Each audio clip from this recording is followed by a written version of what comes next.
Kisah ini dikirimkan kepada kami oleh Dr. Fahra dari Karachi. Ia berkata, "Nama saya Dr. Fahra. Dalam hidup saya telah menghadapi banyak kejadian yang ingin saya bicarakan. Tetapi kisah ini tentang seorang gadis kecil yang tidak hanya sangat mengganggu saya, tetapi juga membuat saya khawatir tentang putri-putri saya selama sisa hidup saya." Suatu hari Senin ketika seorang wanita memasuki kantor saya bersama putrinya, yang berusia sekitar 10 tahun. Ketika saya melihat gadis itu, saya terkejut. Perut gadis itu membengkak luar biasa. Ketika saya melihat gadis itu, saya pikir dia mungkin menderita suatu penyakit atau perutnya membengkak karena penumpukan cairan. Tetapi ketika saya melihat ibu gadis itu, air mata mengalir di matanya. "Ada apa, Nyonya? Mengapa Anda menangis?" Ia mengulurkan tangannya di depan saya. Ketika saya menatapnya dengan heran, ia melepas jilbabnya dari kepalanya dan meletakkannya di kaki saya, sambil berkata, "Dokter, tolong selamatkan kehormatan saya." Saya menatap ibu gadis itu dan mengerti. Faktanya, gadis berusia 10 tahun itu sedang hamil, dan sekarang ibunya meminta saya untuk menyelamatkan nyawanya, yaitu kehormatannya, agar tidak ada yang tahu bahwa putrinya sedang hamil. Saya menatapnya dengan tak percaya dan berkata bahwa saya akan melakukan USG padanya. Dia berkata, "Tidak, dokter. Tidak perlu USG. Putri saya sedang hamil. Tidakkah Anda melihat bahwa Anda seorang dokter dan Anda tahu betul?" Saya berkata, "Bukan seperti itu. Tetapi saya harus memeriksa putri Anda. Saya harus melihat bagaimana keadaan anak itu dan bagaimana dia bisa hamil. Apakah dia mengalami ketidakadilan atau penyerangan?" Saya menatap ibu anak itu dan berkata, "Tidak, Nyonya. Saya tidak tahu. Tanyakan saja padanya sendiri. Dia tidak memberi kita kesempatan selain mempermalukan diri kita sendiri." Wanita itu berkata, menatap putrinya dengan kebencian, lalu menangkupkan tangannya di depan saya dan berkata, "Jika ayahnya tahu tentang ini, dia akan menguburnya hidup-hidup." Saya bertanya kepadanya, "Mengapa perut putri Anda begitu buncit? Apakah suami Anda tidak menyadarinya?" Ia menjawab sambil menyeka air matanya, "Tidak. Dia pikir perutnya berisi air atau ia terkena infeksi." Bagaimanapun, putri saya terkenal sangat saleh. Ia pergi ke lingkungan sekitar untuk belajar Al-Quran. Ia tidak hanya lebih unggul dari semua anak, tetapi ia juga mengajar anak-anak lain.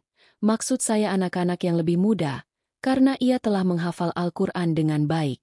Karena itu, tidak seorang pun dapat menuduh putri saya melakukan hal seperti itu. Ia masih sangat muda. Ini adalah masa kecilnya.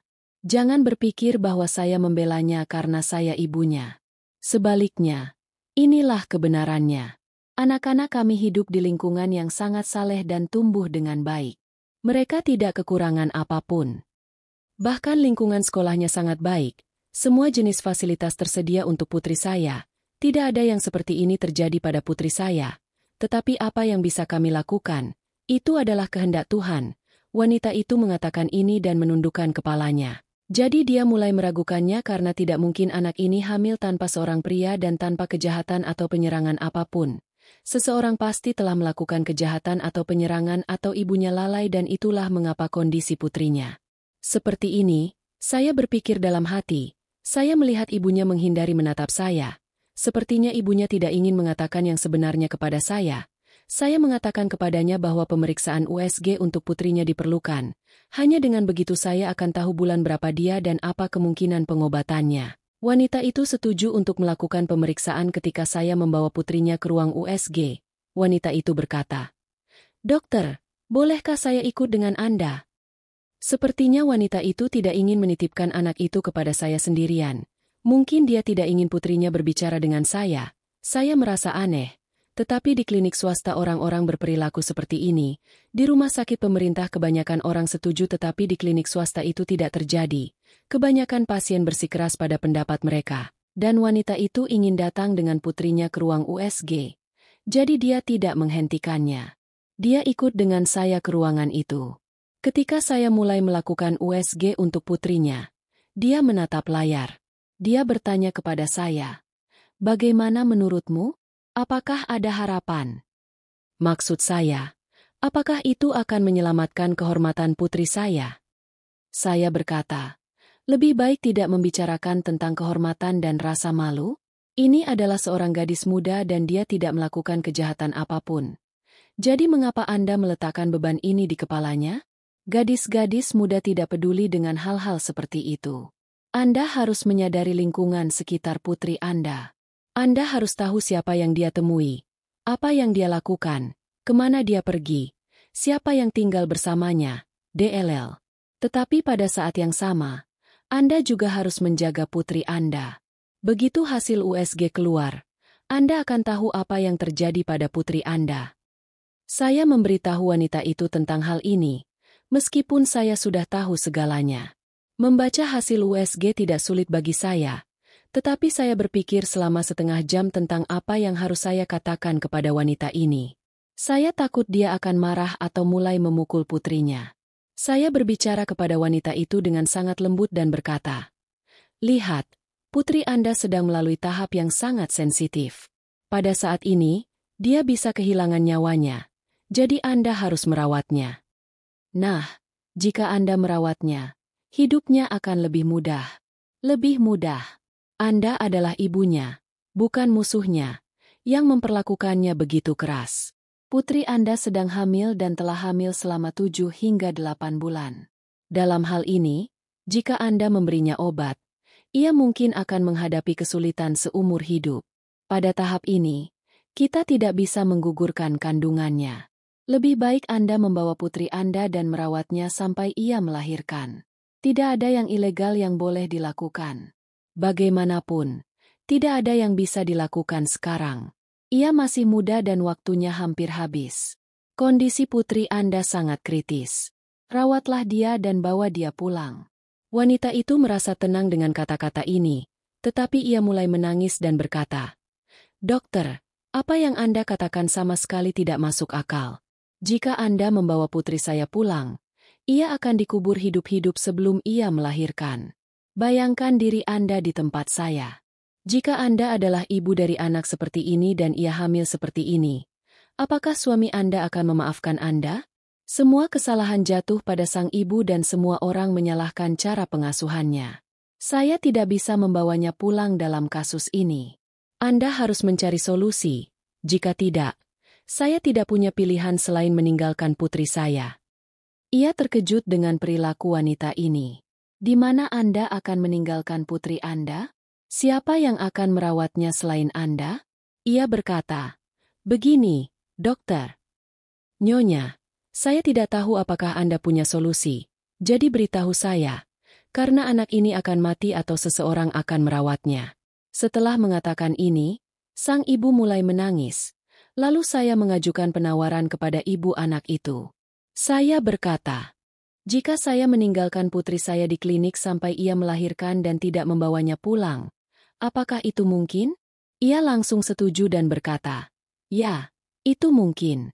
Saya akan memberitahu suami saya bahwa saya telah menitipkan putri saya ke rumah saudara perempuan saya. Para saudara perempuan berbagi rahasia dan ia pasti akan membantu saya. Ia juga tahu apa yang terjadi pada putri saya. Katakan berapa biaya yang akan Anda kenakan untuk pekerjaan ini." Wanita itu sakit, putus asa, dan sangat khawatir tentang putrinya. Saya meyakinkannya dan berkata saya tidak ingin uang dari Anda. Saya mengatakan ini karena rasa iba saya terhadap anak ini. Lagi pula, tidak ada seorang pun di klinik saya pada malam hari. Hanya saya. Dia di sini selama 1 jam dan sisanya aku akan membawanya ke rumahku. Jika kau percaya padaku, tinggalkan dia di sini. Apalagi yang diinginkan ibu anak itu?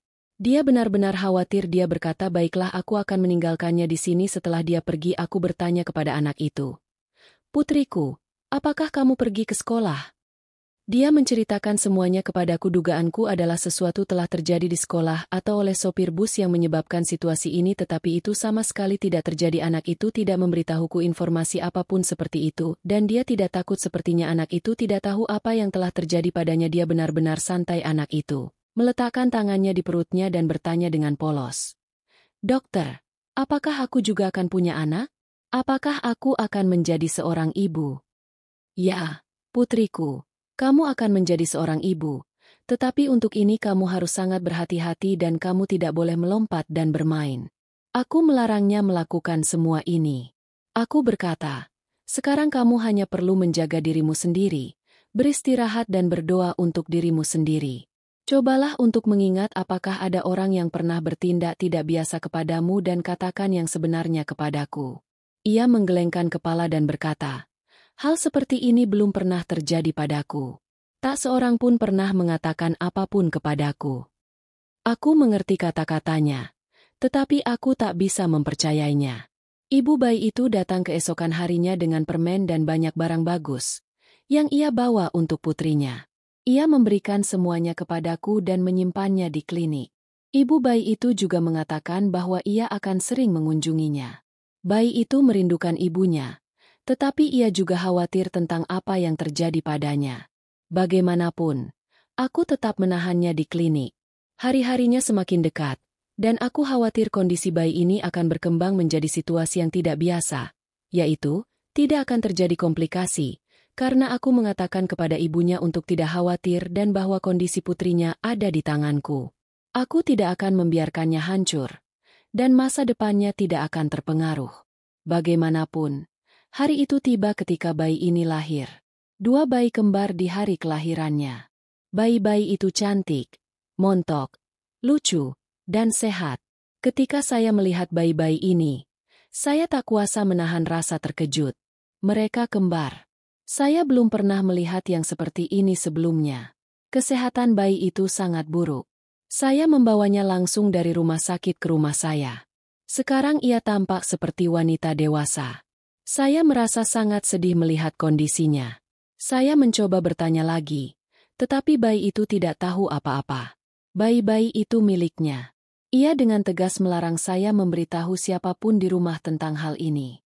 Saya memberitahu ibu bayi itu seluruh kebenarannya, bahwa saya telah memberikan bayi kembar itu kepada pasangan yang tidak dapat memiliki anak. Sekarang saya tidak perlu khawatir lagi. Ibu bayi itu merasa tenang. Ia memberi saya ribuan rupiah dan berkata, terima kasih banyak. Anda telah mendampingi saya di masa sulit ini. Saya memberitahu suami saya bahwa saya telah meninggalkan putri saya di rumah bibinya. Lagi pula, ia tidak terlalu peduli dengan anak-anaknya.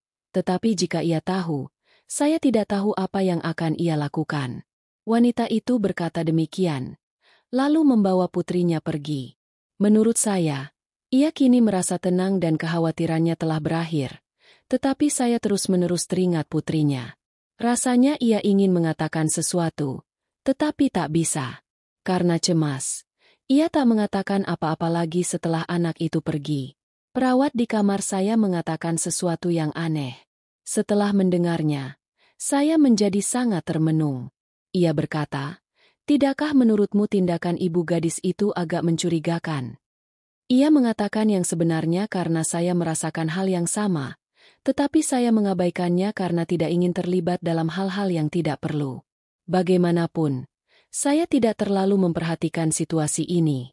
Tak pernah terpikir oleh saya bahwa anak ini akan kembali kepada saya dan saya harus menemuinya lagi. Menurut saya, ini adalah bencana terbesar yang menimpa orang-orang ini. Saya yakin betul bahwa sang ibu kini akan sangat memperhatikan putrinya dan tidak akan membiarkannya keluar.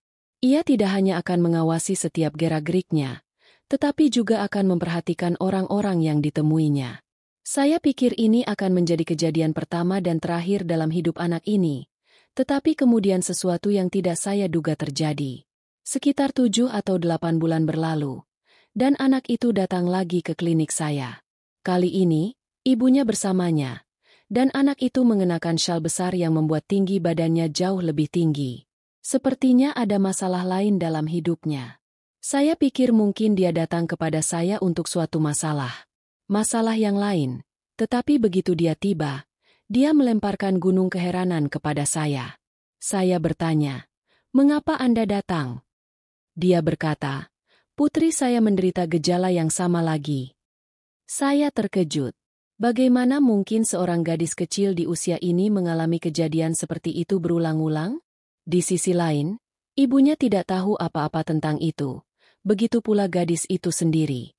Saya berkata, Bagaimana semua ini bisa terjadi? Anda mengatakan bahwa tidak ada orang seperti ini di sekitar putri Anda yang bisa melakukan ini. Jadi apa ini? Ibu gadis itu berkata sambil menangis. Dokter, saya sendiri tidak tahu apa-apa tentang ini. Kaki saya gemetar sejak saya merasakan hal ini pada putri saya.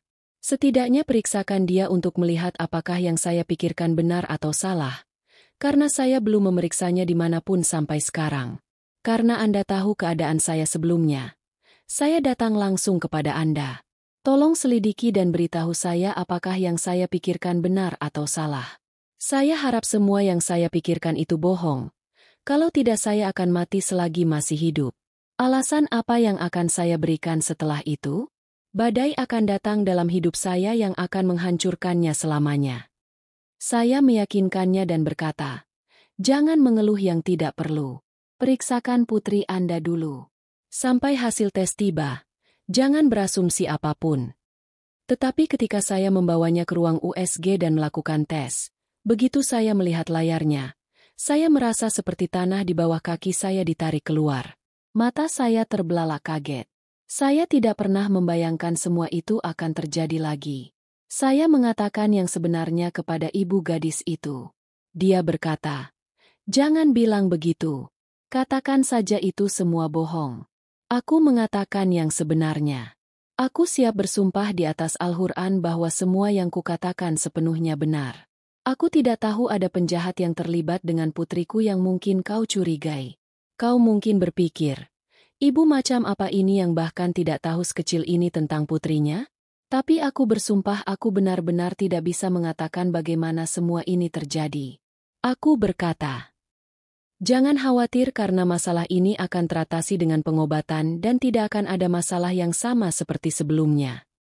Tapi, jika hal ini terjadi berulang kali, kesehatan putri Anda akan memburuk karena hal-hal seperti itu di usia yang sangat dini sangat berbahaya bagi anak perempuan. Anda sudah cukup tahu tentang kesehatannya. Dia masih muda, lemah, dan kurus. Anda harus merawatnya. Mendengar apa yang saya katakan, ibunya berkata, tentu saja saya akan merawatnya. Berikan saja obatnya. Tetapi beritahu saya siapa pelaku yang melakukan ini pada putri saya. Wanita itu duduk di klinik saya sambil menangis. Saya berkata, saya juga tidak mengerti masalah ini. Saya mencoba beberapa kali untuk bertanya kepada putri Anda menggunakan metode psikologis apakah menurutnya ada pelaku, tetapi dia dengan jelas menyangkalnya. Dia mengatakan bahwa tidak ada hal semacam itu yang terjadi dan tidak ada seorang pun yang melakukan sesuatu yang tidak pantas padanya. Saya tidak melihat ada orang yang menatap saya dengan buruk atau mencoba menyentuh saya. Semua yang terjadi secara tiba-tiba. Saya tidak tahu apa-apa tentang masalah ini. Saya terkejut dengan kata-kata gadis itu. Saya pikir ini akan menjadi yang terakhir kalinya dan tidak akan terjadi hal seperti itu pada anak ini lagi. Namun baru beberapa hari setelah kejadian itu berlalu, yaitu 2-3 bulan, wanita itu kembali lagi, yaitu untuk yang ketiga kalinya, bersama putrinya ke klinik saya. Kali ini saya merasa marah ketika melihatnya. Saya merasa mereka berpura-pura dengan sengaja karena tidak mungkin seorang gadis hamil dan tidak mengenal ibunya atau gadis itu sendiri. Kali ini saya tidak repot-repot melakukan pemeriksaan USG. Saya menuliskan resep dan memberikannya kepadanya. Namun, ibu dari anak itu sangat khawatir dan air mata mengalir dari matanya dan tangannya gemetar. Dia berkata, kemana saya harus pergi jika hal yang sama terjadi lagi?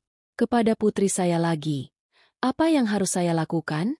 Saya berkata, Nyonya, di zaman sekarang ini, tidak ada orang sebodoh yang Anda kira. Apapun yang terjadi pada putri Anda, pelakunya ada di rumah Anda. Entah Anda telah menikah lagi dan suami Anda adalah ayah tiri anak ini, atau ada masalah lain yang tidak ingin Anda ceritakan kepada saya. Jika demikian, lindungi putri Anda dan jagalah dia selalu bersama Anda, karena saya rasa jika Anda terus-menerus mengawasinya, hal seperti ini tidak akan terjadi. Ibu anak itu berkata, percayalah, saya memang melakukan hal yang sama. Saya hanya menyekolahkannya. Selebihnya, dia selalu ada di depan mata saya. Saat kami sedang mengobrol, terdengar ketukan di pintu klinik saya. Seorang gadis lain, seusianya, masuk bersama ibunya. Begitu melihat saya, ia berkata, "Saya ingin berbicara dengan Anda tentang masalah penting secara pribadi." Mereka tidak ingin saling berhadapan. Saya melihat bahwa bersama wanita ini juga ada seorang gadis berusia 12 hingga 1 tahun. Dia masih sama, berdiri dengan cemas. Air mata mengalir di wajahnya. Saya melihatnya. Kondisinya tampak serupa. Saya memulangkan wanita pertama dan mendatangi wanita kedua, karena ini pertama kalinya dia datang ke klinik saya dan penting untuk memberinya waktu. Saya duduk di sampingnya dan melihat putri saya menderita sakit perut. Dia berkata, "Saya sangat khawatir dengan sakit perut putri saya. Hal-hal aneh terjadi padanya. Itu hanya terjadi pada wanita yang sudah menikah." Saya melihat gadis itu dan dari penampilannya, saya tahu bahwa kondisinya mirip dengan gadis pertama. Saya membawanya ke ruang USG, tetapi ketika saya melihat hasil USG, dia menjerit. Gadis ini menderita masalah yang sama dengan gadis pertama. Gadis ini juga sedang hamil. Sekarang saya mulai merasa kasihan padanya. Saya khawatir melihat ini.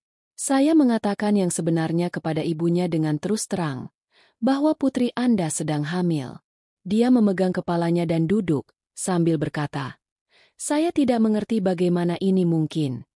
Saya bercerita kepadanya tentang gadis pertama juga karena sekarang para ibu harus memikirkan hal ini. Setelah semua situasi ini saya tidak tahan lagi. Saya segera menelepon polisi tentang gadis-gadis ini dan menceritakan seluruh kisah di sini. Polisi kami sangat terkenal, itulah sebabnya orang juga takut melaporkan setiap kasus ke polisi terutama ketika menyangkut kasus-kasus seperti ini yang terkait dengan perempuan dan anak perempuan. Orang-orang menyembunyikannya karena takut jika kasusnya sampai ke polisi akan ada skandal yang tidak perlu. Untungnya petugas polisi itu sangat baik dan dia menyelidiki seluruh kasus dengan sangat rahasia. Pertama, dengan bantuan seorang polisi wanita berpakaian preman, dia mengidentifikasi sekolah anak perempuan. Ternyata anak perempuan itu tinggal di lingkungan yang sama dan belajar di sekolah yang sama. Sekolah itu digeledah secara menyeluruh tetapi tidak ada yang buruk ditemukan. Tetapi ketika polisi menyelidiki lingkungan, anak perempuan kecurigaan jatuh pada seseorang. Polisi sendiri takut akan nyawa mereka, bahkan untuk menyebutkan namanya takut seseorang akan membunuh mereka jika jari diarahkan padanya. Seluruh lingkungan akan berdiri untuk membelanya dan bersaksi untuknya, yaitu tidak lain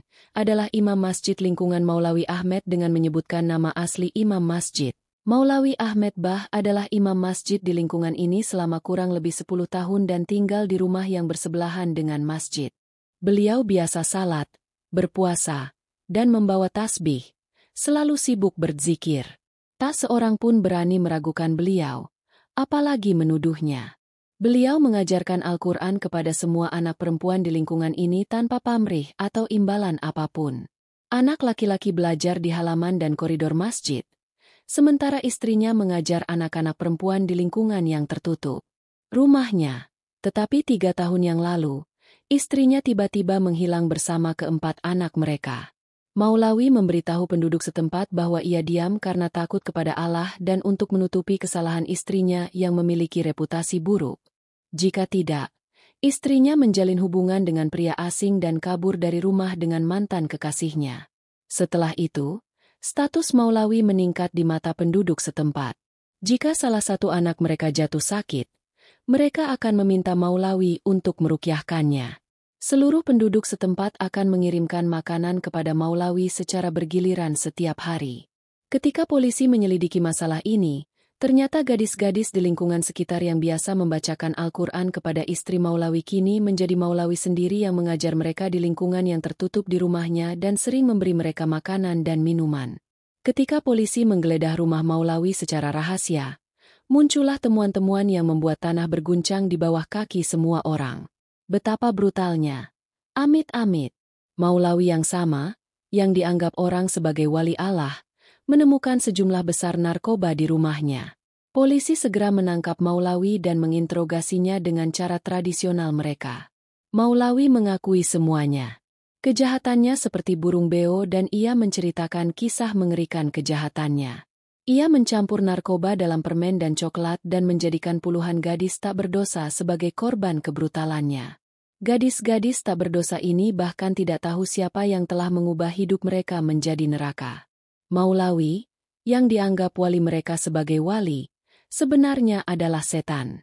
Kemudian terungkap bahwa istri Maulawi sebenarnya adalah wanita yang baik dan Maulawi sendiri telah memukulinya dan mengusirnya dari rumah di kegelapan malam bersama anak-anaknya. Astagfirullah, kami mohon kepada kalian semua untuk melindungi anak-anak kalian sendiri. Seringkali orang yang paling kita percaya adalah orang yang paling menyakiti kita dan sejauh menyangkut anak-anak kalian.